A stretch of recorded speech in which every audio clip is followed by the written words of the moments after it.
Hello and welcome to Writing Quest. My name is Brendan Pugh, and in today's episode, we are going to discuss the resolution of our novel. Huzzah!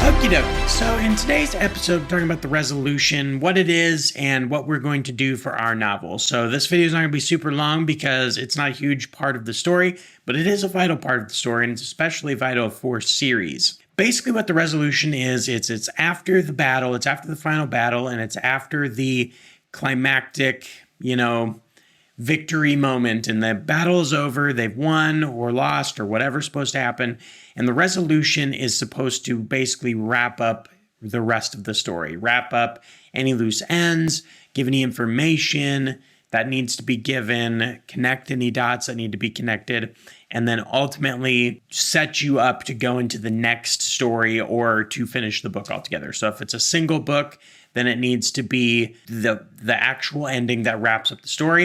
If it's part of a series, then it needs to wrap up this story and then propel you into the next story. For our particular story, we have our protagonist, Ro, and her two mentors, Artemis and Guyan. And, so we're writing a long series. We're writing a long 12, 13 book series. And so this is just the beginning for them. I'm planning to do for Ro is that she, in the victory and the climactic confrontation, has come into the fullness of her powers. She's learned how to use them. She's become stronger than she ever thought she could be.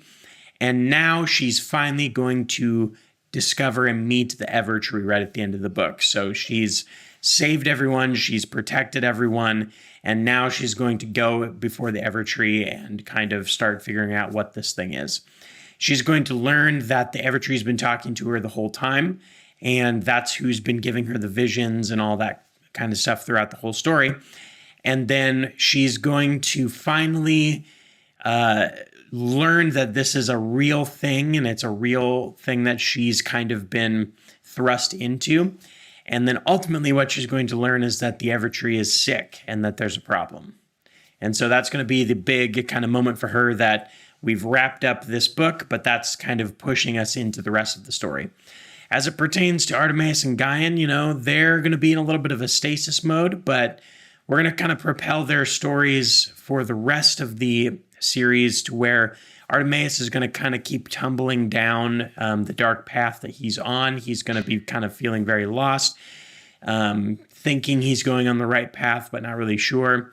And then Guyan, of course, is going to feel like his journey through this whole book has been kind of Ro's mentor, and then he was really against Ro for a time. And so now he's going to hit this point where he finally really trusts Ro.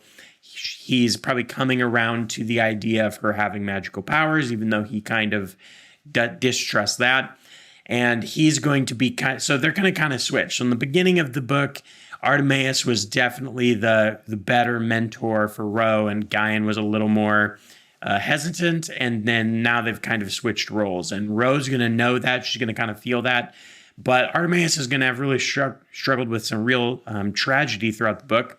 And so it's just going to be kind of a role reversal thing, and we're not really sure how it's going to play out as the series goes on, but this is definitely how it's going to play out for the end of this book. So the only other thing really to wrap up for the story is kind of we've brought together all these different entities. We have the wolves and the wizards and the elves and, some other things. And so basically all we're doing is we're going to kind of show that those cultures are going to kind of come together, and they're going to start to work together and blend together and kind of figure out the dynamic between them and how to go forward. So it'll be really exciting to go into book 2 and you start really exploring those dynamics between the different groups and to add some different characters and leaders and the politics of all those kinds of things and how the cultures clash. So anyways, that's it for today's episodes of Writing Quest. I hope you learned something, and I hope you're following along. Thank you so much for joining us. Please like, comment, share, and subscribe, and we will see you next time on Writing Quest. Huzzah!